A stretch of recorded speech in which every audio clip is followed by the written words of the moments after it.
Bonjour Chloé, tu vas bien? Bonjour Romy, ça va très bien et toi? Ouais, je suis super contente de t'avoir aujourd'hui en interview avec moi. Plaisir partagé. Alors Chloé, aujourd'hui, on va parler de comment trouver l'équilibre en tant qu'entrepreneuse, maman et aussi femme spirituelle. Ça te va comme thématique? Ça me va. Alors pour ceux et celles qui ne me connaissent pas, je vais me présenter rapidement. Donc moi, je m'appelle Romy Souza, je suis business coach holistique pour les entrepreneuses intuitives du bien-être et de la spiritualité. J'ai créé ma propre méthode d'accompagnement qui mêle la formation, le coaching et aussi les soins énergétiques de libération, justement pour aider les femmes à créer et développer donc une activité de cœur en partant de qui elles sont vraiment, de leur mission de vie et justement pour pouvoir l'intégrer dans une activité qui soit alignée, rentable et durable et qui respecte leur énergie pour qu'elles puissent justement vivre confortablement de leur activité mais qu'elles puissent aussi profiter de moments de qualité avec leur famille, avec leurs enfants, et tout ça sans s'épuiser. Parce que c'est important pour moi, étant donné que j'ai fait 2 burn-out, donc c'est vraiment très important pour moi le côté de ne pas s'épuiser. Chloé, je vais te laisser te présenter. Oui, Dis-moi bah moi qui je m'appelle Chloé, je suis rédactrice web SEO à mon compte depuis 5 ans. Je suis aussi passée par le salariat en rédaction web et par le développement personnel pas mal, puisque j'ai travaillé en tant que tarologue quelque temps, activité que j'ai cessée de manière professionnelle, mais c'est un outil que je conserve à titre personnel dans ma vie.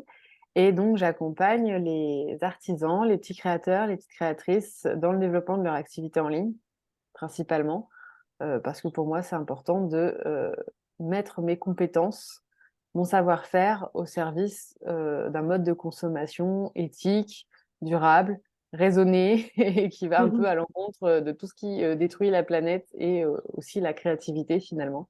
Donc, voilà pourquoi j'ai choisi de les accompagner. Ok. Est-ce que tu peux nous dire d'où tu viens et donc de quelle manière tu travailles exactement? Tu Oui, les bah aides alors moi, quoi?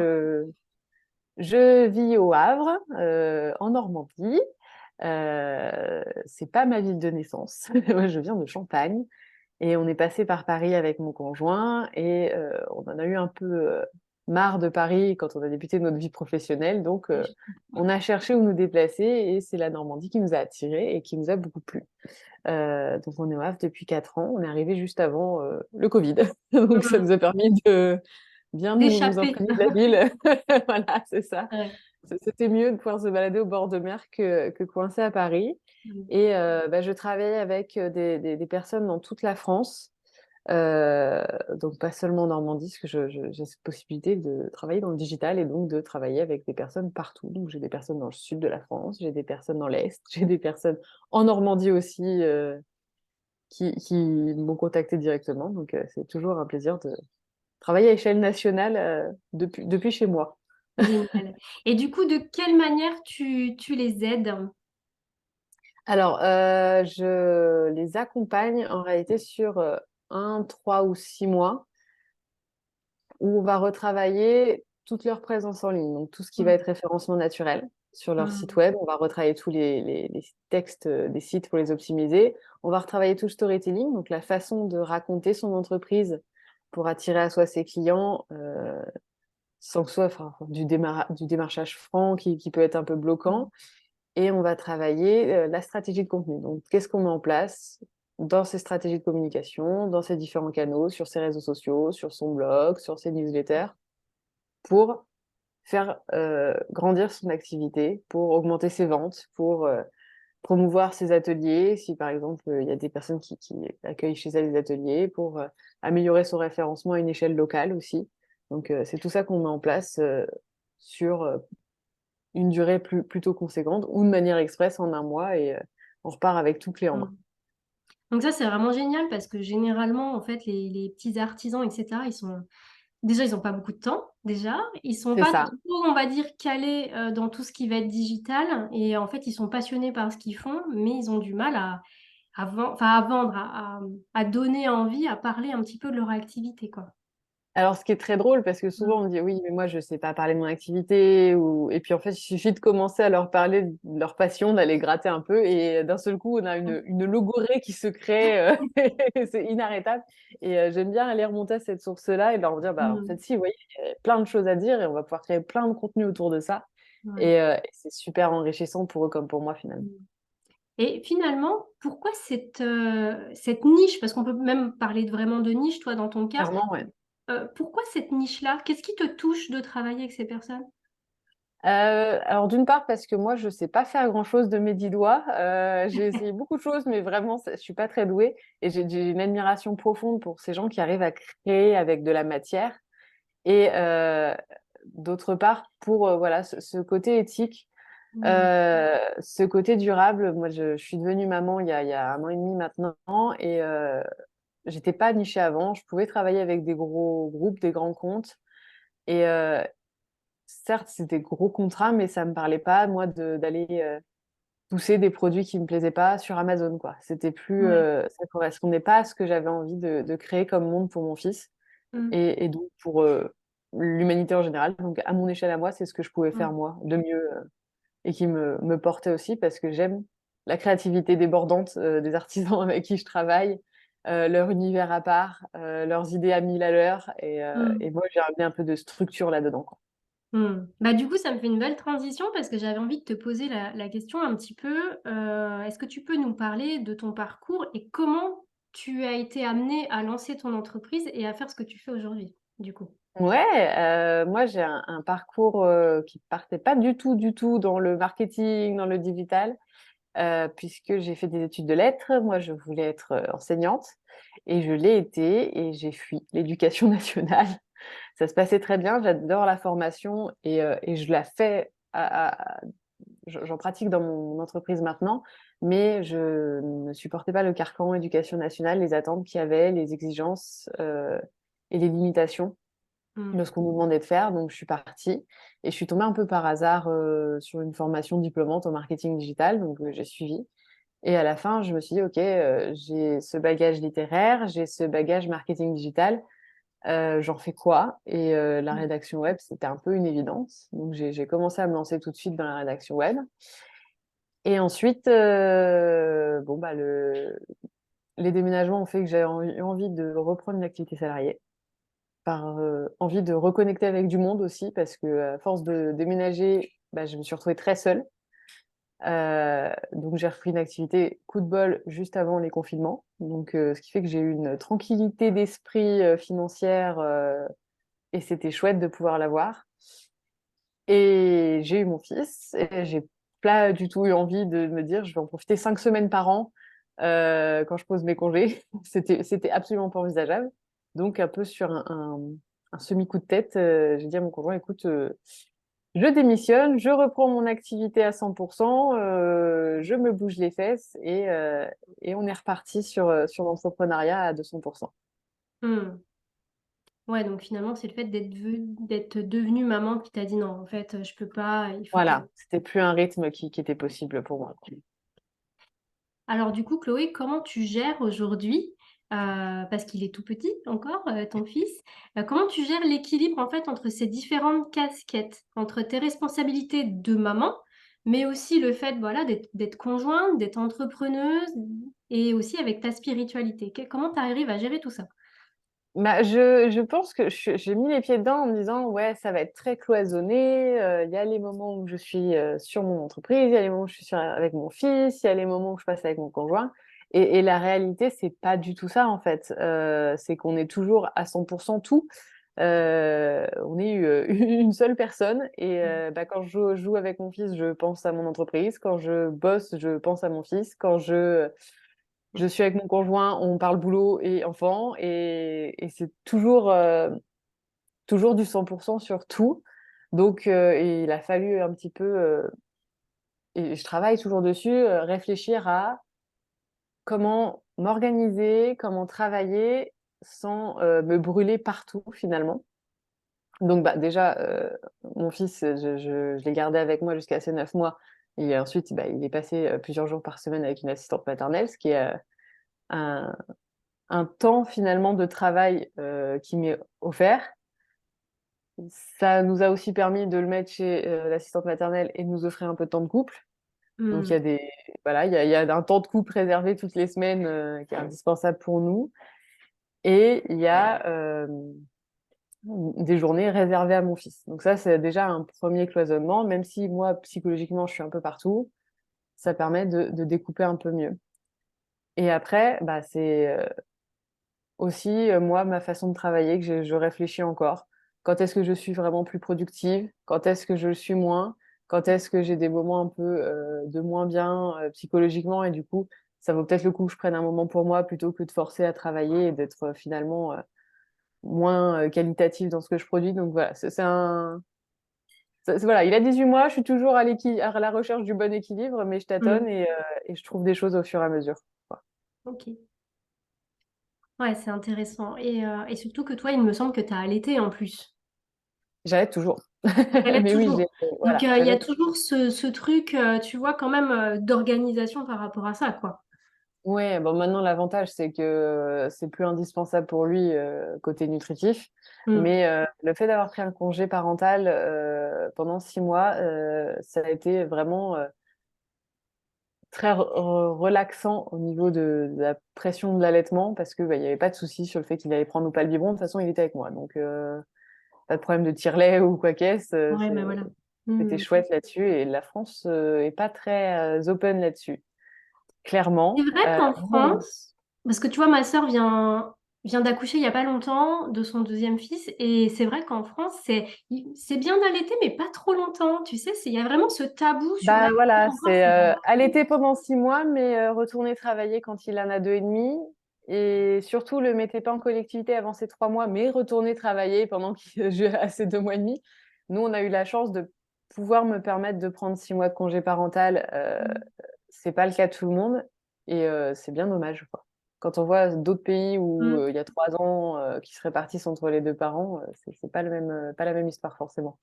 Ouais, c'est ça. C'est ça. Et moi, tu vois, ça me fait penser aussi parce que je vois de plus en plus de mompreneurs qui décident en fait pas forcément que, enfin parce que moi là, moi je suis bien spécifique au niveau des thérapeutes, des coachs, du bien-être, etc. Mais pas forcément dans cette cible-là. Je vois beaucoup de femmes qui se disent non mais moi en fait je veux pas de cette vie-là. Donc elles se mettent à leur compte en tant que mompreneur, mais aussi dans l'idée de faire l'école à la maison. Tu vois, bon toi ton Mm. fils est encore petit, mais je veux dire parce qu'elles veulent pas justement de cette vie trop cloisonnante, trop ouais déjà de mettre les enfants dans des cases depuis petit. Qu'est-ce que tu en penses Ouais, toi? ouais. Est-ce que c'est Bah, quelque chose auquel tu as réfléchi ou tu qu'est-ce que tu en penses? l'éducation, pour nous, c'est important bah, parce que Ouais. bon, moi, je connais l'éducation très bien, l'éducation nationale. Mon conjoint est Mm. enseignant, ma maman est professeur des écoles. Donc, on est très au fait des problématiques de l'éducation nationale en France. Et pour autant, on ne se verrait pas faire l'école à la maison. Parce que Ouais. moi, j'ai vraiment besoin de ce temps où je suis 100% en train de travailler, parce que j'aime mon travail, j'aime ce que je fais, ça a du sens. Et j'ai aussi besoin de ce temps où bah, j'ai pas mon fils avec moi et je peux être 100% avec moi-même. Mm. Et oui, évidemment, on se pose la question bah, de l'école alternative, de l'étranger ou du privé déjà de base. Et ensuite, notre idée, c'est vraiment bah, de le mettre à l'école, quelle qu'elle soit, et de voir comment il s'y sent aussi, et de réagir par rapport à lui, si ça va, si ça lui correspond, si ça lui correspond pas, et adapter au fur et à mesure. On se met pas de pression là-dessus, Mm. parce que quand on a un enfant, on apprend que les plans, c'est pas possible en fait. Il y a pas de Oui, oui. plan prédestiné. Il est unique comme tous les enfants et il aura aussi ces choses qu'il aime ou qu'il aime pas à l'école. On verra au fur et à mesure. Tu peux juste nous dire l'école, parce que moi j'ai pas d'enfant donc je suis pas au fait de tout ça encore. L'école alternative et pourquoi l'étranger? Les deux. Ah bah, Dis-moi. les écoles alternatives, tout ce qui est Montessori, Ah, ok. etc., avec d'autres méthodes qui ont fait leurs preuves, mais il y a des questions financières importantes parce que c'est des écoles qui coûtent très cher. Et l'étranger parce qu'il y a des modèles éducatifs, même en Europe, qui sont dans des rythmes scolaires plus intéressants, dans des visions de l'enfant plus intéressantes, je trouve. Tout ce qui se fait dans les pays nordiques, même en Allemagne, Mmh. avec école le matin, activité l'après-midi, c'est quelque chose qui me parle plus que 8h, 18h, ce qui est un sujet brûlant d'actualité dans le collège. Voilà, où je vois pas comment on peut s'épanouir comme ça, c'est juste pas Mmh. humain en fait. Donc, c'est des questionnements qui se posent, mais on fera au fur et à mesure et selon notre intuition aussi par rapport à notre fils, quoi. Mmh. OK. J'ai envie de te poser une question, Chloé. Donc toi, voilà, aujourd'hui, donc tu es entrepreneur. Tu as aussi cette part de spiritualité en toi. Comment enfin, qu'est-ce qui te guide à prendre des décisions pro importantes dans ta vie? Est-ce que tu te laisses justement guider par ton intuition? Comment tu fais? Bah, il y a une part d'intuition, une part de raison. Je saurais pas te dire Ouais. le pourcentage de chacune, mais globalement, moi, j'ai toujours beaucoup agi d'instinct. Par exemple, j'étais dans l'éducation nationale, ça n'allait pas. J'ai pas tout de suite mis le doigt sur le fait que ce soit d'être dans l'éducation nationale qui allait pas. Ça n'allait plus côté personnel, ça n'allait plus dans mon couple. Et c'est à un moment donné où j'ai compris le nœud du problème et du coup, de manière très fluide, j'ai dit, OK, j'arrête tout, je fais autre chose. Eh ben, dans ma boîte, c'est pareil. Hmm. Si je me sens pas bien, s'il y a un truc qui me tourne, bah, j'essaye de prendre le temps, du coup, de rationaliser le truc, d'aller regarder ce qui, objectivement, pose problème, ce qui coince. Et du coup, la décision qui pourrait paraître un coup de tête, elle est facile à prendre parce que j'ai identifié le nœud du problème. Donc, c'est Hmm. toujours un équilibre intuition-raison que j'essaye de mettre en place parce qu'il y a ce besoin de raison euh, marketing, etc., qui est important dans l'entrepreneuriat stratégique. Et il y a cette intuition qui aussi fait que si je suis pas alignée, bah, il y a le rouage qui se grippe dans l'entreprise et de toute façon, ça se ressent très vite sur les résultats, Ouais, c'est sur vrai. les prises de contact que je peux avoir. Et souvent, si je prends une décision parce que je sentais pas le truc, sans que j'ai Décision rien mis d'autre en mentale. place, j'ai quelqu'un qui me contacte pour un nouveau contrat où ça se débloque tout de suite Hmm. sur peut-être toute autre chose. Donc ça me confirme que je suis sur la bonne voie en fait. Hmm. J'aime bien Hmm. ces signaux-là Ouais. qui sont, Mais c'est tellement vrai parce que enfin, souvent, quand ça va pas au niveau du business, c'est qu'il y a quelque chose qui est désaligné à l'intérieur de nous. Parce que vraiment, le complètement business, d'accord. finalement, c'est le miroir de notre intérieur. Voilà, c'est Donc, ça. souvent, quand il y a des choses qui vont pas, c'est pas, entre guillemets, c'est pas les bons clients, il y a des résistances, c'est qu'il y a quelque chose à réaligner intérieurement, quoi. Mais oui, bah, complètement. Bah, depuis que j'ai décidé de travailler uniquement avec des artisans, c'est Mm. fou à quel point c'est fluide. Tu sais, bah, c'est plus, je sors plus les rames pour aller chercher un contrat. Quand j'ai besoin d'un contrat, il arrive. C'est fou, hein, mais c'est la magie de l'alignement, je trouve. Et ouais, et en fait, j'ai envie de te demander par rapport à ça, est-ce que tu penses que c'est parce que marketingment parlant, stratégiquement parlant, tu t'es niché, donc c'est plus facile, ou c'est parce que, en fait, c'est tellement plus éthique pour toi que finalement, tu ne portes plus ce masque et c'est plus facile de communiquer avec ces personnes? Il y a une combinaison des deux parce que se nicher, ce sera toujours une très bonne technique marketing. Ça, parce que c'est facile, enfin, c'est plus facile d'aller toucher des personnes en leur disant je travaille spécifiquement Mm. avec vous, je connais toutes vos problématiques. Ça, côté marketing, c'est une aide. Après, le fait d'être convaincu de ce que je fais, d'être bien quand je travaille avec les artisans, de savoir que Être à ça l'aise. a du sens et tout, bah, ça attire encore plus de gens parce que ça a un truc qui rayonne aussi, quoi. Euh, Il y a ce côté marketing, j'ai étudié ma cible et tout, mais j'ai étudié ma cible parce qu'elle me plaît. Je, Mm. je travaille avec des gens parce que leur projet, je le trouve trop bien et parce que leur domaine d'activité, j'adore le découvrir et apprendre plein de choses et ça se transmet dans tout ce Ouais. que je fais ensuite. Donc c'est un cercle vertueux qui s'entretient, quoi. Non, mais carrément, carrément. Hmm.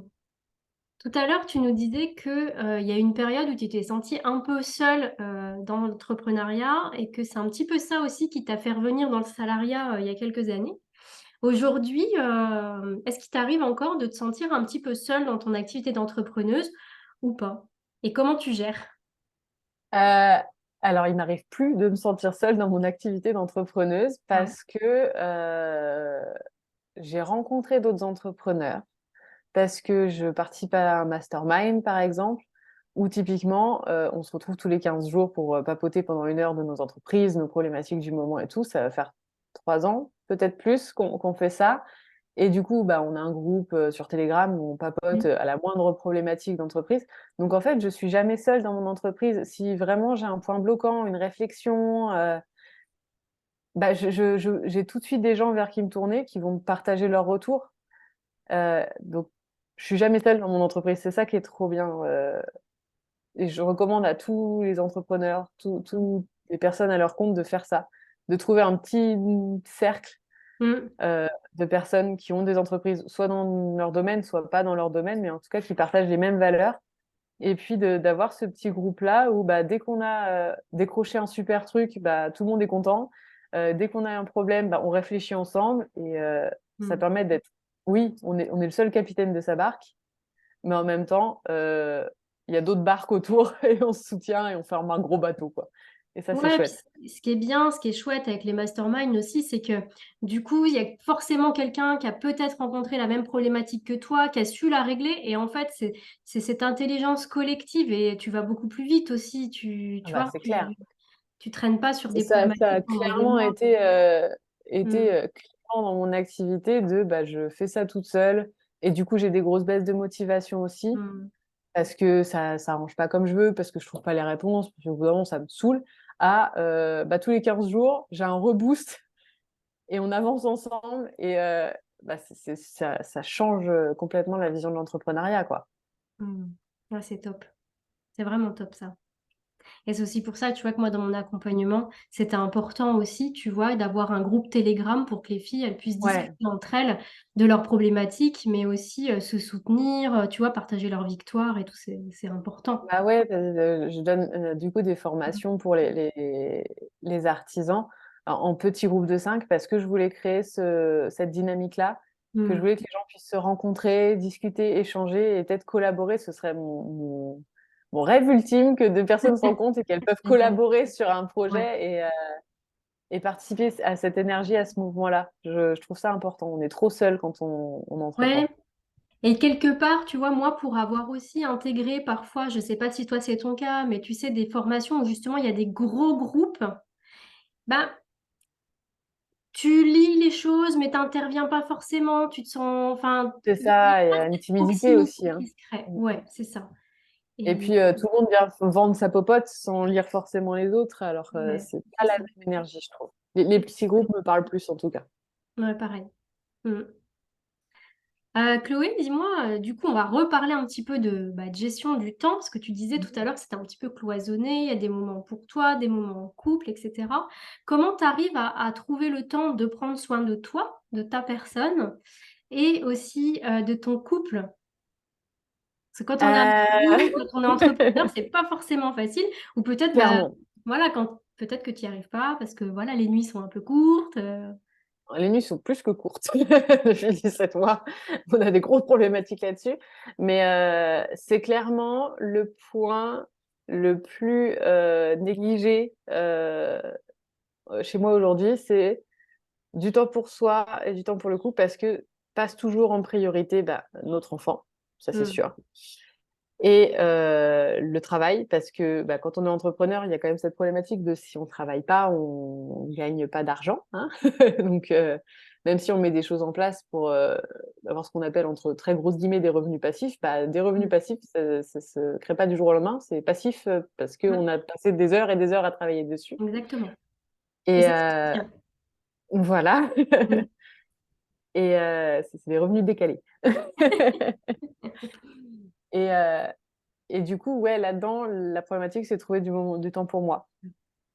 Pour le couple, on a réussi à peu près, et c'est pas encore le cas toutes les semaines, mais avoir un moment où on se fait un resto, ou en tout cas on mange tous les deux et on mange tous les deux. Et après, le soir, quand le petit est couché, on arrive au petit de temps en temps à se caler un peu.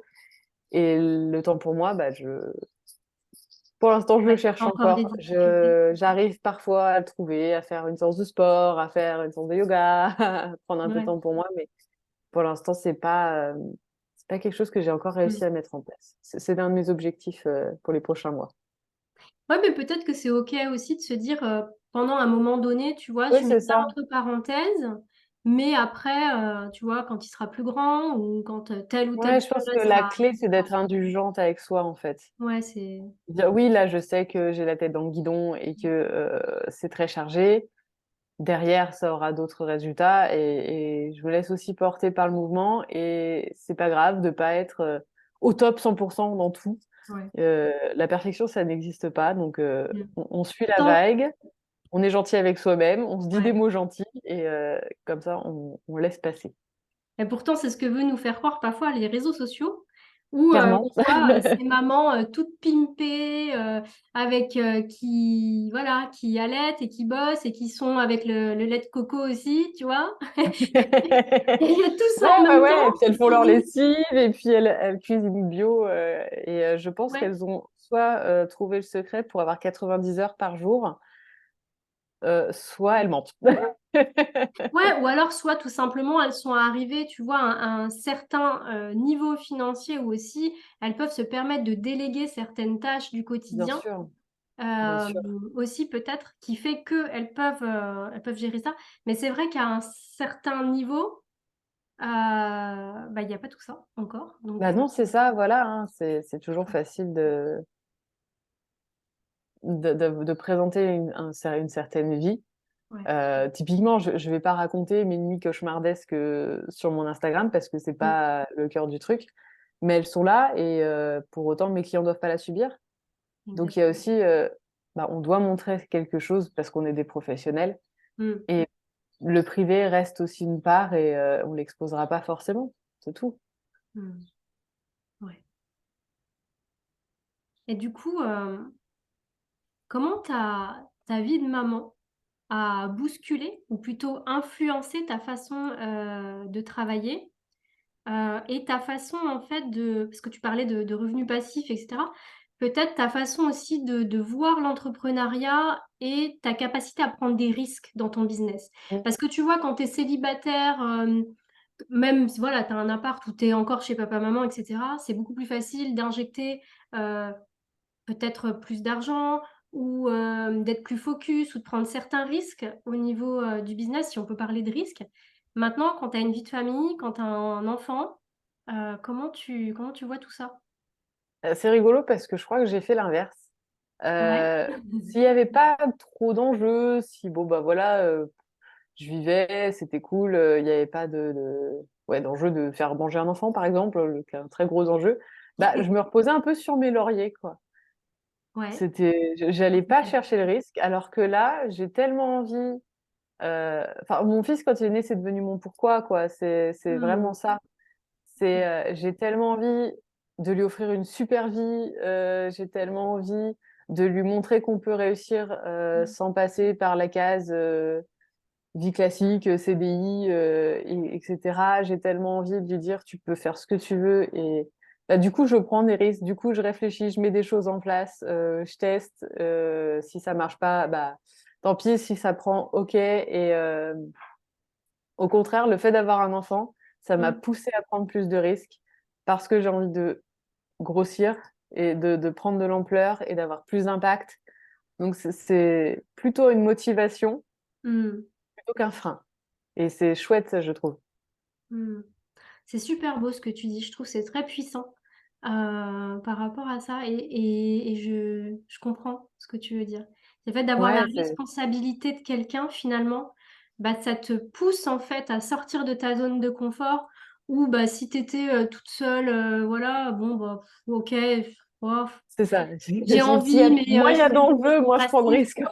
Ouais, Alors que là, il y a des gros enjeux. Et oui, bah, il faut rembourser le prêt immobilier, il faut le faire ouais, manger, il faut payer l'assistante maternelle. Et bah, mm, on sort les doigts et puis on y va, quoi. On prend ouais, des risques, on teste des choses, on calcule. Et, euh, et c'est hyper dynamisant quand on est à son compte et pour une entreprise, quoi. ouais. J'ai fixé des objectifs bien plus ambitieux pour cette année que toutes les autres années, alors que Mm. j'ai moins de temps et que c'est plus galère niveau organisation. C'est ça qui est dingue. Et tu penses que du fait d'être devenue maman, t'as gagné en force? Ouais, clairement. Parce que il y a un niveau d'amour qui devient une réserve d'énergie inépuisable. Alors que t'es creveuse, C'est-à-dire que, t'as des petites nuits. ouais, c'est ça, physiquement, je n'ai jamais aussi peu dormi de ma vie, aussi mal dormi, et pour autant, bah, tous les matins, je suis debout et on y va, et j'accomplis les tâches à hauteur de ce que je peux faire par rapport au nombre d'heures pas dormies. Et, et je sais qu'il faut y aller et qu'on va y arriver. Et en fait, ça te met dos au mur, un enfant, et avance, t'as plus le choix, Mm. et montre que tu peux y arriver. Mm. Ouais. On sent en toi ce besoin de croissance et d'expansion, que ce soit personnelle ou même professionnelle, justement, qui Ouais, est c'est vraiment drivé par ça qui est arrivé avec lui, quoi. ouais, avec ton fils, quoi. C'est beau, c'est top, c'est trop beau. Euh, Est-ce que tu peux nous parler, bah justement, on a peut-être déjà un petit peu abordé le sujet, mais est-ce que tu peux nous parler un petit peu des leçons que tu as tirées dans ta vie de femme entrepreneur et dans ta vie de maman? Euh, Dans la vie de maman, je dirais apprendre à lâcher prise et l'indulgence avec soi, c'est vraiment Mm. important. C'est-à-dire qu'on peut pas tout contrôler. Oui, bah, parfois il se réveille, il a 38 de fièvre et ça remet tout en question sur le planning. Et ben on trouve des solutions. C'est aussi ça, cette idée, il y a toujours une solution. On va réfléchir, on va mettre des trucs en place. Et ben ça marche aussi dans l'entreprise. Mm. Dès que je me retrouve à un truc où L'adaptabilité. je me dis, ah, j'atteins pas mon objectif, ok, quelles sont les stratégies que je vais pouvoir mettre en place vite, moins vite, comment je vais atteindre, comment je vais retrousser mes manches, qu'est-ce que je vais mettre en place. Et je crois que c'est vraiment ce truc-là de problème, ok, réflexion, solution, on pleure pas, on n'a pas le temps de s'apitoyer sur son sort, de toute façon, il faut y aller parce que on n'est pas toute seule dans les enjeux qu'il y a. Ok. Il y a quelqu'un d'autre. On a la responsabilité de quelqu'un d'autre, comme on a la responsabilité de son entreprise. Mm. Et par rapport à avant que tu aies ton fils, du coup, quand tu avais ces difficultés qui pouvaient arriver, puis de toute façon, c'est forcément arrivé à des moments, du coup, au niveau de la réaction, le fait de trouver des solutions rapidement, c'était peut-être plus compliqué? Bah, ouais, en fait, je crois que j'avais l'abandon plus facile. Ouais, Et quand on a un enfant, on n'a pas le droit d'abandonner. Donc, enfin, dans mon optique, en tout cas, on n'a pas le ouais, droit. dans ta Donc, bah, vision. on y va. Ok. Parfois, ça aide aussi à faire le tri, ce qui est vraiment important, je trouve. Hmm. Oui, j'aimerais bien lancer tel que le truc. Bon, là, c'est pas la priorité, j'ai pas le temps. Je le mets Ouais. dans ma boîte à idées, on le ressortira pas, mais ça aide à recentrer les priorités. Hmm. Ouais, on a tous une boîte à idées en tant Oui, oui, qu'entrepreneur. oui, bien sûr. Ah, j'ai envie de Longue faire comme ça, les deux j'ai... bras, ça sortira jamais, tant pis. On en est conscient aussi, et puis Et puis voilà, quoi. parfois, des fois, on a l'impression de ne pas avoir d'idées, on replonge dedans et on se dit, ah, mais c'était bien ça. Ouais, c'est ça. C'est l'utilité d'une boîte à idées. Ouais. Du coup, ton fils, il a 18 mois, il est tout petit. Euh, pour autant, est-ce que tu as, ou enfin, est-ce que tu intègres déjà, ou est-ce que tu souhaites intégrer certaines valeurs ou une vision du monde, on en a un petit peu parlé tout à l'heure, mais une vision du monde dans l'éducation de ton fils, que ce soit des valeurs spirituelles ou autres, quelque part, qu'est-ce que tu as envie de lui transmettre? Bah, tu sais, je crois que déjà, ça a commencé par notre réflexion autour de notre façon de lui parler, Mhm. de faire attention à lui dire qu'il est capable, de faire attention à respecter son consentement, de faire attention à Comment tu le fais ça? laisser expérimenter sans se mettre en danger. Et Mhm. en fait, on l'observe. Je crois qu'un enfant, ça s'observe et on voit ce qui lui plaît, ce qui lui plaît pas, quelles sont ses limites, et on respecte ça en lui fournissant un cadre sécurisé. Je crois Mhm. que c'est notre façon de fonctionner et qui fonctionne bien parce que, évidemment, quand on a un fils dans notre société actuelle, on se pose la question du patriarcat, je trouve. Ouais. Et je crois que mon envie, c'est que il puisse participer activement à la remise en question de ces modèles-là, qui puisse être un soutien pour les femmes qu'il y aura dans sa vie, quelle qu'elle soit, qui puisse être une protection aussi, qui puisse leur donner de la voix. Et j'aimerais pouvoir lui transmettre ça. Et ça passe Mmh. par lui apprendre le respect de son consentement à lui, du consentement des autres, la douceur, la capacité à faire des choses, qu'il ait confiance en lui et qu'il puisse transmettre ça à son tour. Mmh. Ouais, ça, c'est vraiment puissant ce que tu dis par rapport à cette notion, du patriarcat et du rapport, aux autres et du consentement aussi. Hem, du coup, aujourd'hui, il est encore petit, mais comment tu arrives à intégrer ça, au quotidien là dans son éducation par rapport au consentement? Tu vois, par exemple, moi, j'ai Bah, un souvenir de petite, moi, on me forçait à dire bonjour. J'étais une petite fille, qui était plutôt timide et réservée. J'étais pas mal polie, mais il y avait certaines personnes qui m'impressionnaient un petit peu et on me forçait à dire bonjour et je me mettais dans des états, tu vois? la question qu'on se pose autour de ça, c'est entre la politesse, tu vois, et Faire la bise, faire la bise. voilà, faire la bise, c'est non. S'il a pas envie, il est pas obligé. S'il a pas envie d'aller faire un câlin ou d'aller vers quelqu'un qu'il connaît pas, en plus, c'est pas obligé. Et on Mmh. le voit que c'est un truc qui est compliqué dans la société parce que quand on le balade, qu'il soit en poussette ou à pied, les gens ont tendance à venir faire coucou à 2 centimètres de son visage. Et nous, Ouais. faut qu'on le recule parce que bah il a peur, quoi. Des personnes qui connaissent ni d'Ève ni Mmh. d'Adam qui lui sautent dessus, même adulte, ça nous impressionnerait, quoi. Et c'est hyper agressif. Et les gens se posent pas la question parce que c'est un enfant, alors qu'on le ferait Mmh. pas à un adulte. Donc notre questionnement, c'est toujours, est-ce qu'on ferait la même chose avec un adulte? Quelle serait notre réaction avec un adulte? Avec nos valeurs à nous autour du féminisme, autour du consentement. Et ça aide à prendre des bonnes décisions, je trouve. Mmh. Après, il y a des moments où, bah, ouais, je suis désolée, il faut changer absolument la couche et il a pas envie, donc on utilise les biais de la diversion, un jeu, une chanson, ou on le fait rire autrement pour que ça soit des meilleurs moments. Mais l'équilibre à trouver, c'est ça. Quand Mmh. c'est pas obligatoire, là, maintenant, tout de suite, une question d'hygiène, d'urgence, de sécurité, et qu'il a pas envie, bah, on laisse couler et on attend un peu qu'il soit OK. Ça commence comme ça pour moi. Ouais et tu vois, je me dis quelque part alors ça va faire hurler des gens, ce que je vais dire, mais je me dis quelque part le covid, a il y a un positif là-dedans par rapport à Ouais. la bise et à dire bonjour. Parce que, bah, voilà, après, moi je le vois avec mes petits-neveux aujourd'hui, bah, on va se checker ou tu vois? Eux, ils sont petits donc ils ont vécu ça aussi d'une autre façon. Donc on peut très bien être poli sans pour autant, tu vois, forcer à Mais faire oui, une bise ou du moment où tu dis bonjour, c'est OK, quoi. mais c'est ça. Et quand j'étais en entreprise, je faisais pas la bise. Mmh. C'est-à-dire, je suis arrivée, il y avait 200 personnes, il était hors de question que je fasse la bise, même aux 30 qui étaient autour de moi, Ouais. tout le monde se faisait la bise. Donc j'ai rapidement dit, bah non, moi je fais pas la bise, on peut se serrer la main, on se dit bonjour, mais il n'y a pas de souci là-dessus. Mmh. Et les premières réactions, c'était, ah bon, t'es malade?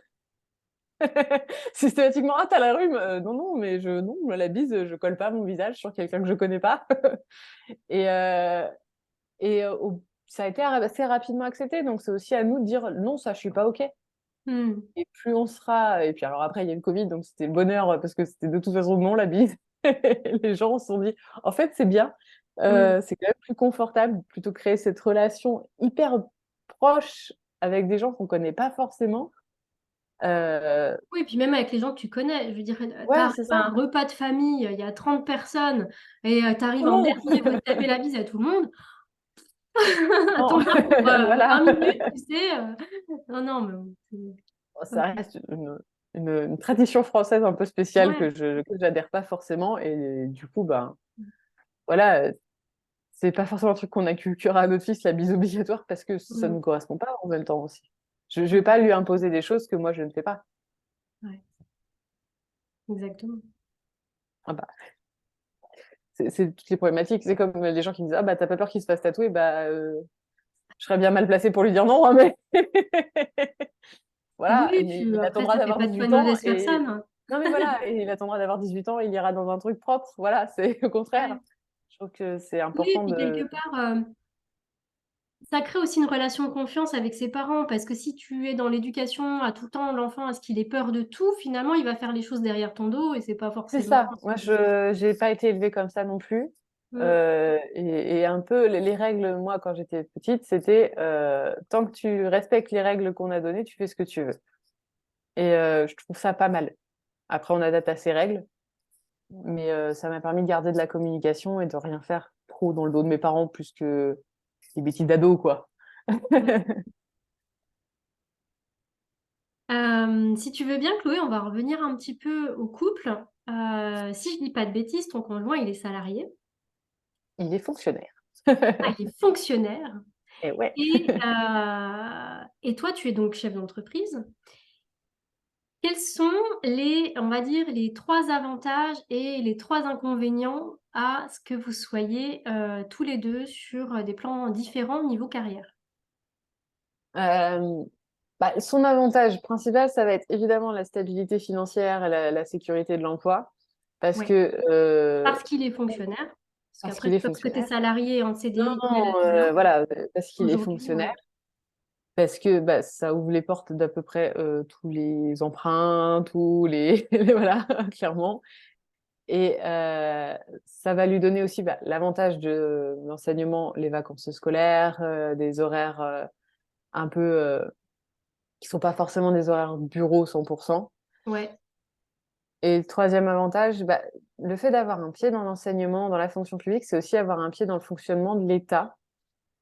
Ouais. Et intéressant parce que ça permet de pressentir bah, toutes les évolutions de l'éducation nationale, ce qui fonctionne pas, beaucoup ce qui Hmm. fonctionne, et de réfléchir à ça par rapport à notre vie de parents. Je trouve ça D'accord. intéressant. Après, euh, les trois inconvénients, bah, lui, ça va être un salaire qui va être limité. Alors que voilà, ce sera toujours le même, Ouais. Hmm. et quoi qu'il en soit. Ça va Sauf être si bah, l'État décide d'augmenter les salaires, en fait, tout simplement. voilà, mais Mais voilà, mais ça sinon, il y aura toujours cette limitation. il y a un plafond, quoi. Voilà, Ouais, ce ok. sera toujours ça. Il y a les problématiques géographiques. Moi, je peux bouger quand je veux, où je veux, je peux travailler Ouais. n'importe où. Donc ça, c'est chouette. Euh, un troisième inconvénient, ah, je sais pas, le fait de pas pouvoir partir de la fonction d'État aussi facilement que possible, tu vois. Ouais. Un CDI, l'avantage, c'est qu'on peut démissionner, changer de boîte. Hmm. Dans la fonction publique, c'est pas le cas. C'est, il faut passer dans des commissions pour accepter un départ ou un changement, une reconversion professionnelle. Et typiquement, mon conjoint aimerait bien changer. Et ben, il se forme, mais il Et- sait que ça va être la croix et la bannière pour pouvoir partir, quoi. Ouais, c'est assez long. Hmm. Voilà, c'est des problématiques un peu administratives, mais finalement, bah, sur le couple ou le quotidien, ça change des choses, quoi. On a des Hmm. projets, c'est plus long et c'est timé, en fait. Ouais. Ok. Et de ton côté, du coup? Ah, moi, ça va être bah, ma liberté géographique, Ouais. qui est un avantage chouette, ma liberté d'organisation. Ouais. C'est-à-dire que, ben, ouais, il y a des problématiques X, Y ou Z, bah, je peux me dépatouiller pour modifier mon emploi du temps. Hmm. Et bah, ouais, ce no limite financier, Ouais. mon revenu dépend de ce que je mets en place, si j'y arrive, si je me donne. C'est aussi un inconvénient parce que bah, du coup, c'est pas forcément stable. Hmm. Et s'il y a des trucs qui se cassent la gueule et que j'ai pas consolidé derrière, bah, je peux me retrouver très rapidement avec rien. Donc, il faut que je fasse attention. C'est des problématiques en termes de nombre d'heures travaillées parce Ouais. que bah, il faut que je répartisse mon temps. Et les journées font que 24 heures, j'ai vérifié. C'est plus sensible à loisir. Donc, bah, il faut que je priorise beaucoup. Ouais. Et un dernier inconvénient, bah, le problème de crédibilité auprès de toutes les structures administratives ou bancaires. Hmm. C'est-à-dire que si on veut un emprunt aujourd'hui, les banques considéreront uniquement le salaire de mon conjoint. Et ça, c'est assez fou parce que tu as beau gagner, bah, je dis n'importe quoi, mais admettons, tu gagnes trois fois plus Ouais, ben que non. ton conjoint. C'est- Selon les bilans, de toute façon, ce sera pas considéré à 100% ce C'est que je fou, gagne. ça. Hmm. Ce sera, je crois qu'il considère que 70% Hmm. de ce qu'on déclare. Et, et même si le bilan a moins de 5 ans, bah ça part à zéro et terminé, alors que du coup, c'est pas ce qu'on gagne, c'est pas nos ressources du tout. C'est pas pris en considération parce que voilà, c'est une entreprise. Et je pense qu'en France, on est un peu en retard par rapport à ça. Ouais, on À a du cette mal vision à de considérer, l'entrepreneuriat. ouais, Mmh. c'est ça. Le côté positif de l'entrepreneuriat pas vu, c'est plutôt bah, c'est quelqu'un d'irresponsable ou quelqu'un d'un peu un original qui a voulu se la Mmh. raconter ou quoi qu'est-ce, s'il n'y a pas une grosse boîte derrière. C'est Ah un peu non, limite. c'est ça, c'est ça. OK. Du coup, avec ton conjoint, comment vous arrivez à partager vos tâches au quotidien? Hashtag féminisme. Ouais, ouais. Alors, c'est rigolo parce que c'est quelque chose auquel on a réfléchi quand on a emménagé ensemble, donc bien avant d'avoir un enfant, tu vois. Ouais. Parce qu'à partir du jour où on a emménagé ensemble, lui, il vivait seul et moi seule aussi avant, bah, je me suis rapidement retrouvée à faire tout. Et donc, on a très rapidement eu des discussions sur la charge mentale. C'est aussi à Mmh. ce moment-là où ça a commencé à sortir très fort comme mot. Et donc, ça a permis d'ouvrir la discussion. Et donc, je lui ai dit, bah, ça, ce serait bien que ce soit pas à moi de le faire et surtout pas à moi d'y penser systématiquement. Mmh. Ce qui fait que c'est un travail qui s'est mis en place très rapidement dans notre couple, dans notre logement aussi, et qui s'est poursuivi tout du long. Donc, quand notre fils est né, bah, c'était déjà rodé, en fait. OK. On voit qu'il y a quelque chose à faire, on le fait. On dit, bah, tiens, je ferai ça, tel jour, pas de problème. Moi, je m'occupe de ça. Il y a une lessive à faire, bah, il la lance, je l'étends, ou je la lance, il l'étend, et on se pose même plus de questions tellement c'est Mmh. rodé. Et l'astuce très concrète qu'on a mise en place il y a quelques années, c'est les menus à la semaine pour faire Ah les oui, courses. oui. Super pratique et super libérateur sur qu'est-ce qu'on achète et qu'est-ce qu'on cuisine. Voilà, on se pose pas de questions, c'est écrit, on Ouais. suit. Et Batch cooking aussi un peu, non? non, ça, on n'a pas Oui. réussi à le mettre trop en place Ouais. pour le coup, mais on prévoit aussi combien de temps ça prend à cuisiner par rapport à la journée qu'on aura Mmh. sur le planning. Ça, c'est pratique. Et puis, bah, un planning commun qu'on partage sur nos téléphones où on note tous les rendez-vous du petit, de la voiture, de tel truc Ah, ça c'est administratif. top. Ouais. Et voilà, et on regarde, même quand on prend rendez-vous, c'est ah, bah là, c'est toi qui vas, bah là, non, du coup, là, je peux y aller à ta place, ou là, c'est moi, mais du coup, faut que tu gères ça, et ça se répartit facilement. Mais le fait de l'avoir fait bien avant d'avoir un enfant, je pense que ça sauve des couples. Ouais. Et ne serait-ce que le planning commun, tu vois, c'est un truc auquel on penserait pas forcément.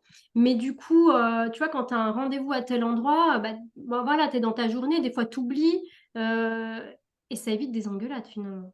Ah bah carrément, nous on l'a mis très vite en place, et ça permet de savoir où on en est pour tout ce qui est commun, littéralement.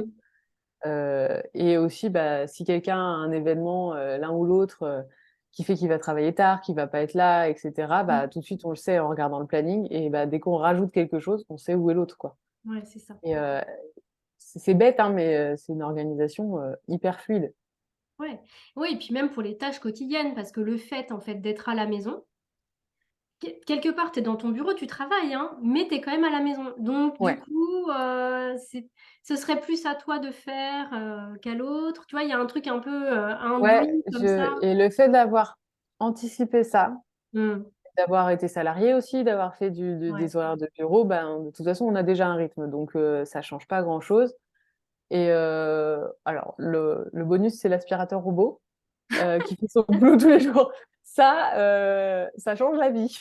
C'est-à-dire que, en général, je le mets à passer et moi, je bosse. Et voilà, ça, c'est fait. Personne n'a fait autre chose pendant ce temps-là. Et puis après, bah, mon conjoint, il anticipe avant de partir travailler le matin, il prépare une lessive, il lance une lessive. Hmm. Et puis du coup, j'ai plus qu'à l'étendre. Et il a vidé le lave-vaisselle avant de partir, il a descendu les poubelles. Et on roule comme ça sur qu'est-ce qu'on peut épargner à l'autre de faire selon sa journée aussi. Hmm. Et C'est puis top. aussi lâcher prise parfois sur le ménage. Quand, Oui, ouais. bébé a le Covid et a 42 fièvres et que en plus on a une semaine de boulot Hmm. terrible, bah, c'est pas grave, hein. Il y aura un peu de poussière et c'est cool, c'est Ouais, OK. c'est ça. C'est ça, c'est qu'il faut se lâcher la grappe aussi Bien parfois. sûr, bah, oui, la team maniaque, faut qu'elle se relaxe, surtout si elle a un enfant en bas âge, parce que non, c'est pas possible.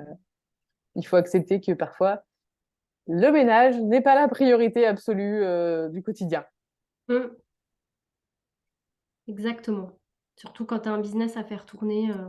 Voilà.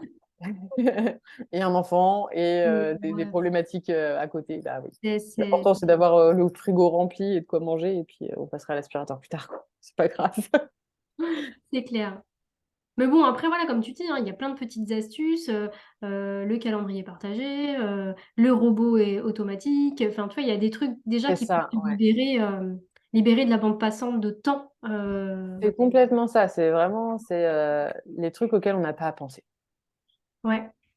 On le fait une fois, on se cale une demi-heure, on fait le menu de la semaine, les courses Mm. en Le drive. drive, ouais, c'est ça. Voilà. Et il faut, je pense, réfléchir à ce qui s'adapte le plus à notre quotidien en tant que couple ou en tant que parent, et les mettre en place au fur et à mesure. Pas tout d'un coup, parce que ça va changer complètement, chambouler. Et puis après, bah, ça devient une habitude. Je pense que je saurais plus faire les courses sans menu de la semaine. Bon, ça fait longtemps qu'on en fait, quoi. Mm. Du coup, est-ce que tu aurais un conseil à partager aux femmes justement qui cherchent à trouver un équilibre dans leur rôle d'entrepreneuse, de maman, de conjointe, de femme spirituelle aussi? Est-ce que tu aurais un Mon conseil? conseil, ce serait commencer par vous. C'est-à-dire que si vous êtes déjà très dur avec vous-même, si vous vous punissez physiquement ou psychologiquement, si vous vous parlez en vous disant des choses méchantes, ça pourra pas prendre. Faut déjà commencer par cette mécanique de travail sur soi, de comprendre qui on est, comment on fonctionne, quelles sont nos valeurs. Et à partir de là, on peut construire un business, une vie de famille plus sereine, plus épanouie. Et c'est un travail de tous les instants, parce que moi, le développement personnel, enfin, j'ai commencé à travailler avec la personne avec qui je fais de l'énergétique il y a plus de 10 ans. Et j'étais pas du tout la même personne, quoi, hein. J'étais perclue de toutes les attentes qu'on avait mises sur moi, de pression que je me mettais, et ça se travaille encore. Et aujourd'hui, je peux dire, je pense que je fais deux, peut-être trois soins énergétiques par an, avec des consultations en développement personnel, etc. Quand j'en ressens le besoin, parce que je sens que Mm. là, il y a un blocage. Et ça permet aussi d'apprendre à détecter ça chez soi. Ouais, plus rapidement. Là, j'ai besoin d'aide, ouais. Ouais, Et de pas hésiter à demander de l'aide aussi. exactement. Ça vaut peut-être parfois le coup de mettre une centaine d'euros, un peu plus dans une consulte ou un coaching, et de débloquer des trucs derrière tout de suite, que d'essayer pendant 6 mois de le faire soi-même et puis de pas avancer, quoi, hein. C'est ça, et puis moi, ce que j'aime à dire aussi, c'est que parfois, c'est les cordonniers les plus mal chaussés. Moi, je C'est fais vrai. des soins, et pour autant, parfois, bah, même avec des auto-soins, j'ai besoin de me faire aider. J'ai besoin de demander une aide extérieure parce qu'il y a certaines choses que j'arrive pas à détecter, ou en tout cas que j'arrive pas à lever complètement à mon niveau. Et c'est pareil, Ouais, et moi ouais. aussi, je fais régulièrement des soins énergétiques alors que moi-même, je fais des soins, tu vois. Oui, oui, mais bien sûr, mais c'est complètement ça, c'est apprendre à aller demander un regard complètement extérieur et neutre aussi, parce que souvent, c'est des choses que nos proches nous ont dit depuis longtemps, sauf que de la part de nos proches, on les entend pas. Et quelqu'un de complètement extérieur, on va l'entendre, on va l'écouter et on va y aller, et ça va débloquer un truc qui était sous nos yeux depuis longtemps, finalement. Donc, commencer par se soigner soi, prendre soin de soi, se découvrir, et ensuite, ça permet d'avoir des bases plus saines pour le reste. Mais ça Exact. se travaille tout le temps. Mm. On fait pas un boulot pendant 6 mois et puis après, c'est bon, je sais qui je suis, roule. La Ah vie, non, c'est pas non, ça, c'est à hein. vie, ouais. C'est à vie. Ouais, ouais, ouais. Et c'est ça, hein, moi, tu vois, dans mon accompagnement, tout le début de l'accompagnement, c'est de la connaissance de soi, c'est savoir le fonctionnement, ton niveau d'énergie, etc. Tu es obligé de passer par là pour après pouvoir construire un business qui te ressemble et dans lequel tu t'épuises pas non plus, tu vois. C'est C'est important. ça, Hmm, c'est ça. C'est commencer par soi et savoir quand ça bloque, aller regarder en soi ce qui coince, alors qu'on a parfois l'impression que c'est de l'extérieur. Mais exactement. qu'est-ce qu'on n'a pas mis en place? Quel schéma répétitif dans lequel on est retombé aussi? C'est souvent ça, c'est-à-dire, je pensais en être sortie, j'y retourne un coup, j'ai encore des trucs à aller explorer là-dedans, et Ouais. on repart. Et Mais tu repars avec ton niveau de voilà, compréhension du moment, en fait, c'est aussi. ça. Hmm, Et c'est ben, toujours repartir de soi. ouais. C'est soi qui a un impact au monde, finalement. Il faut arrêter d'attendre de l'extérieur quelque chose, ou. Mmh. Tout est en soi. Voilà. Et c'est pas Et quelque puis, chose d'égoïste du tout, hein, au ah non, contraire. non, non, du tout. C'est Mais vraiment non, à au contraire, l'intérieur c'est de reprendre son pouvoir, je trouve. Tu c'est ça. vois? Si on attend que ça vienne de l'extérieur ou on est passif, bah, ça peut pas marcher, ça peut pas avancer. Mmh. Alors que dès qu'on reprend son pouvoir, ben, de toute façon, ça part de nous, donc il y aura du mouvement. Parce qu'on est 100% à contrôle de ce qu'on fait, de ce qu'on dit et de ce qu'on met en place. Ce que j'aime aussi dans l'entrepreneuriat, finalement. Mmh. Et d'ailleurs, tu sais, moi, enfin, je vois quand même beaucoup de personnes qui en ont marre de leur boulot salarié, qui veulent se lancer. Mais en fait, c'est des femmes, voilà, bah, c'est des mamans, elles sont bien rodées dans leur rythme et tout. Elles ont envie, mais en même temps, elles ont tellement peur de toutes ces responsabilités, de cette charge mentale qu'il peut y avoir par rapport à une vie de salarié, dans l'entrepreneuriat. Qu'est-ce que tu auras envie de leur dire à ces personnes, en fait, qui aujourd'hui ont envie, mais n'osent pas se lancer, de peur de, bah, d'être submergées et d'avoir, voilà, une charge mentale qui explose? Bah, si déjà elles se sentent submergées là, qu'est-ce qu'elles risquent de plus? Tu vois? Finalement, si déjà ça va pas et qu'elles se sentent pas bien, au pire quoi? Elles se sentent mieux. Enfin, voilà, c'est pas un gros risque ou elles se sentent pareil. Donc, ce que je conseillerais, c'est dire toutes les semaines, j'ai mis une action en place qui est encore dans ma zone de confort ou légèrement de là, mais qui me permet d'aller vers ce vers quoi j'ai envie. Ça veut pas dire poser sa démission du jour au lendemain et se lancer à corps perdu. Ça veut dire envoyer un mail pour demander à discuter avec une personne qui est plus loin dans sa reconversion ou se renseigner sur les formations, écouter un podcast, Mmh. mettre chaque semaine un tout petit truc en place et puis voir ce qu'il en découle. Et finalement, ça peut aller vite, en fait. Oui, puis quand la vie te pousse à changer aussi de voie. Voilà. Écoute-toi, enfin, tente au Tu es bien pire. placé pour le savoir, Voilà. mais ouais, c'est quand la vie t'y Mais pousse. si t'es pas bien à ta place, bah, tu risques pas grand-chose à bouger finalement parce que de toute façon, t'es pas bien. Donc, au pire, t'es juste toujours pas bien. Et Mmh, sinon, souvent, t'as du mieux et déjà, t'as mis du mouvement. Donc, ça va entraîner d'autres choses derrière. mmh. Et toi qui travailles justement avec les artisans, les commerçants, les petites PME et tout, qu'est-ce que tu as remarqué toi par rapport à ça?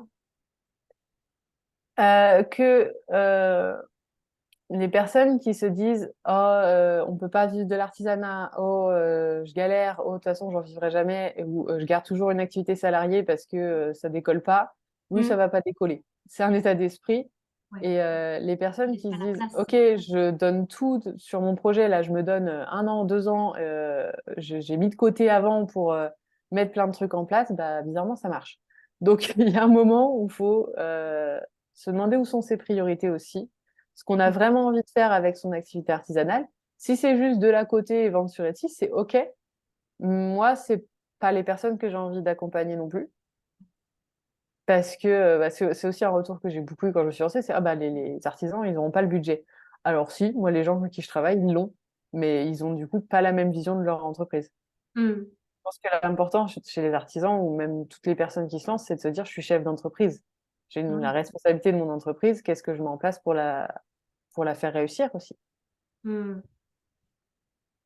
Ouais, c'est ça et tu vois, c'est un peu pareil dans le milieu du bien-être, c'est-à-dire que, et moi je l'ai vécu aussi à une certaine période de ma vie. Souvent, en fait, quand tu es salarié, tu commences à faire des formations, tu commences ta reconversion et puis, par exemple, bon, bah, je dis, parce que je parle voilà, moi j'ai commencé par la sophro, tu vois, tu vas commencer à faire du domicile, par exemple, tu vas travailler le week-end et la semaine, en fait, tu es salarié et le week-end, tu fais tes soins et cetera, que ce soit en réflexo, en énergétique, peu importe, Reiki, lao chi, peu importe. Et en fait, tu dis, bah, quand ça va décoller, je lâcherai mon activité salariée. Et en fait, ça peut pas durer parce que finalement, tu es épuisé en fin de semaine, parce que t'as eu toute ta semaine de salarié. Et puis après, t'es pas à 100% non plus dans tes soins. Et tu vois, tu es dans cet entre-deux qui, à un moment donné, oui, ça a pu être confortable psychologiquement, financièrement, parce que tu as cette sécurité de l'emploi. Mais il y a un moment, si tu veux que ça décolle, bah, va falloir sauter dans le grand bain, quoi. De toute façon, t'as des ressources de temps et d'énergie Mm, attribuées. Mmh. il faut savoir vers quoi tu les tournes. Si tu maintiens ton salariat à 100% et tu fais les 20%, enfin, tu mets des miettes de Ou ton même à entreprise, elle 80 décollera hein. pas, hein. Mmh. Voilà, donc il faut savoir ce que tu mets en place. Et parfois, ça veut dire aussi faire quelques semaines à 90 heures semaine, Ouais. parce qu'on alloue ses ressources différemment, sachant que ça va pas durer. Il faut aussi pas se dire qu'on va se brûler à fond, mais retrouver un équilibre et vraiment mettre des actions en place pour réussir. Ouais. C'est aussi ça, c'est vraiment qu'est-ce que je mets en place pour aller à l'étape d'après, pour avancer. Mmh. Exactement. Moi, je suis assez alignée avec ce que tu dis par rapport à ça. Il y a un moment, il faut aussi se donner les moyens si Voilà. on veut vraiment que ça réussisse. Après, il peut y avoir plein de blocages, des blocages mentaux, des conditionnements, des blocages plus subtils. Et c'est aussi pour ça que moi, j'accompagne, tu vois, avec des soins, etc., pour libérer tout ça. Mais c'est vrai qu'il y a quand même une bonne part aussi de l'action dans la matière concrètement, quoi. Et c'est souvent juste de la peur, hein. Ouais, Ça se c'est clair. travaille aussi, hein. La peur des autres aussi beaucoup. La peur Puis que la les peur de autres projettent réussir sur toi. aussi, hein. Mm. Eh La oui. peur de se dire, et si ça marche, mince, qu'est-ce que je fais? Bah, Mm. oui, ça se travaille aussi, hein, là-dessus. Exactement, on n'en parle pas suffisamment, tu vois, de la peur de réussir, parce que on considère, ah oui, non, mais peur de réussir, ça y est, t'as déjà pris le melon, quelque part. Mais en Et fait, si, puis, parce c'est que t'as plus cette, les attentes. eh ouais, t'as cette peur de dire, bah ouais, mais si je gagne beaucoup, comment les autres vont me voir? Est-ce qu'ils vont venir me demander de l'argent? Enfin, tu vois, il y a toute cette Est-ce que je vais notion-là. changer? Est-ce que je vais changer? Est-ce que je vais devenir une mauvaise personne, hein? C'est ça. Il y a Ouais, beaucoup de croyances à il y a aller tout ça. débunker là-dessus, hein. Ouais, il y a tellement de choses. Tellement de choses. Euh, Chloé, on va terminer cette interview toutes les deux. Est-ce que tu aurais un petit mot de la fin à exprimer avant de nous parler un petit peu de ton offre concrètement? Qu'est-ce que tu proposes? Mmh. Heu, Mon mot de la fin, ce serait essayer. Il y a rien à perdre à essayer, en fait. C'est-à-dire, il y a rien à perdre à tenter un mouvement pour sortir de sa zone de confort, même si on fait pas un gros pas et on se met complètement dans le rouge, mais juste aller, mettre un orteil dehors. Il y a aucun risque à voilà, commencer à faire des petites choses qui ont pas des enjeux incroyables, mais qui vont commencer à vous faire bouger. Si vous avez vraiment envie d'entreprendre, de vous lancer, que ce soit, dans le bien-être, que ce soit dans l'artisanat, vous avez un projet, mettez des trucs concrets en place, regardez ce qui se produit, travaillez sur vous, regardez où sont vos blocages et en fait, vous allez voir des très gros changements dans votre vie. Il faut aussi être prêt à les accueillir, ces changements-là. C'est pour ça qu'il faut travailler sur soi. Ouais, et j'ai même envie de rajouter quelque chose, c'est ne pas hésiter à se faire accompagner dans le sens où je pense que toi comme moi, au début, on a un... Enfin, en tout cas, pour ma part, tu vas me dire si toi aussi, mais en tout cas, moi, au début, tu vois, je sortais d'une grande entreprise, on avait travaillé dans une équipe de marketing, donc je connaissais beaucoup de choses techniques, et je me suis dit, mais en fait, je vais tout réussir à faire toute seule. Tu vois, concrètement, j'ai besoin de personnes pour y arriver. Ça sera peut-être un peu plus long, mais tu vois, j'avais ce truc-là. Et puis ça, c'était carrément de l'ego, tu vois. À se dire, j'ai besoin de Ouais, personnes pour y arriver, etc. Et je pense que ne pas hésiter à demander de l'aide, à se faire accompagner, c'est important, que ce soit personnel, que ce soit au niveau énergétique, mais aussi concrètement dans la matière, dans son activité, c'est oui, c'est important. ça. Parce que mine de rien, si les entreprises ont des salariés pour chaque poste, c'est qu'il y a besoin de beaucoup de compétences et de beaucoup Mm, d'heures de travail aussi. Et ben, quand on est entrepreneur, on se retrouve à devoir faire tout seul et c'est juste pas possible. Donc, c'est se faire accompagner aussi pour mettre les choses en place, mais apprendre à prioriser, apprendre à structurer, mm, apprendre à utiliser ses heures correctement. Ça, c'est toi ce que tu fais aussi et mettre son énergie au bon endroit et trouver ce sur quoi on a besoin de déléguer. Et moi, là, mm, c'est ce que je fais concrètement, c'est-à-dire, OK, le référencement naturel, c'est pas une compétence que tout le monde a ou qu'on apprend en lisant 3 articles de blog. Pas de problème, ça, je m'en occupe. Et puis, on va travailler le storytelling parce que raconter votre histoire, vous savez le faire. Moi, je vais vous apprendre à le faire de manière marketing. Et à partir de là, bah, on repart avec des outils en main, un plan en main. Et c'est toutes les heures qu'on n'aura pas consacrées à ça et qu'on aura pu consacrer à autre chose, à développer son activité autrement, à mm, créer, à mettre ses offres en place. Et c'est ça qui est important. Ou à se former à d'autres choses.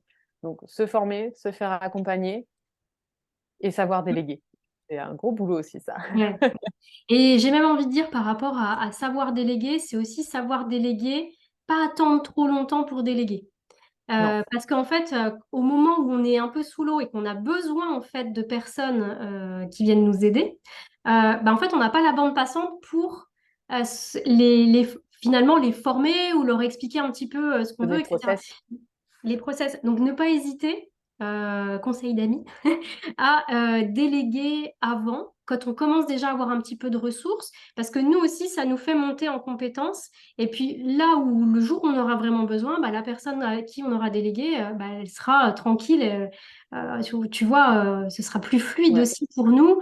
Et on n'aura pas besoin de prendre tout ce temps, tu vois, qu'on n'a pas à ce moment-là. Et puis partir sur des bases saines quand on connaît pas, je veux dire, enfin, si on monte son site web tout seul, son référencement tout seul, un peu à l'arrache, machin, bah, finalement, on va perdre du temps, de l'énergie parce que ce sera pas vraiment efficace. Alors que si on avait tout de suite investi dans quelqu'un qui sait faire un site web, quelqu'un qui sait référencer, et bah, on n'aurait plus qu'à suivre et on a Mm, un outil tout de suite efficace. c'est ça.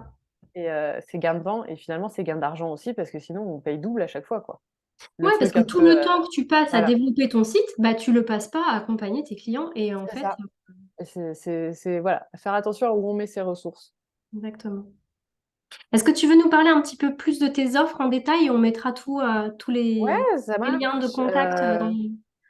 Bah, je l'ai déjà évoqué, moi je fais soit de l'accompagnement individuel un peu sur le long terme, parce que comme je travaille en Ouais. référencement naturel, il y a besoin d'un peu de temps. Donc Mhm. 1, 3 ou 6 mois pour mettre en place un storytelling, un référencement naturel, une stratégie de contenu complète, et partir aussi avec des bagages de contenu prêt à être publié pour gagner du temps à être rodé pour la suite. Et la deuxième partie de mon activité, ça va être de la formation. Donc, se former soit aux bases du référencement naturel, au storytelling, au copywriting et à la stratégie de contenu pour être capable de le mettre en place pour son entreprise et de le perpétuer derrière, et aussi de monter en compétence pour sentir les évolutions et être capable de réagir tout de suite aux évolutions du marché et du Ouais. marketing digital et du web. Sachant que moi, j'adore former les gens. Donc, c'était évident pour moi de proposer ce truc-là. Et donc, des petites formations comme ça, en petits groupes, des sessions sur 2 mois, 5 sessions, de Mhm. l'accompagnement individualisé, personnalisé quand même.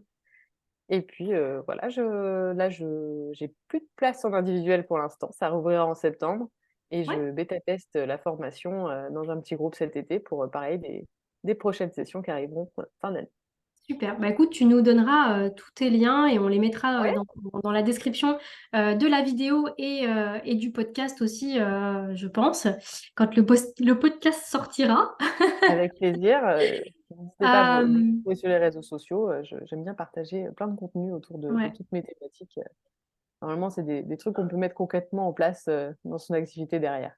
Ouais, notamment, je vois bien sur Instagram que tu partages les 10 mots magiques quand tu es artisan à mettre en place et tout. C'est vraiment top, Bah, c'est pour tes voilà, petites de pépites. bonnes bases, des bonnes bases, des petites pépites, des pistes de réflexion aussi Hmm, pour, pour son activité et puis commencer à avoir des résultats. ok. Mais je te remercie beaucoup, Chloé, Merci à toi. pour ton bel échange avec moi aujourd'hui. Je mettrai donc tous tes liens, contacts, tes listes d'attente, tout ça dans la description. Et puis, bah, te remercie aussi la personne là, qui a regardé la vidéo jusqu'au bout. Et je vous souhaite à tous une belle et lumineuse journée. À Belle tous. journée à tous. Au revoir, Romy.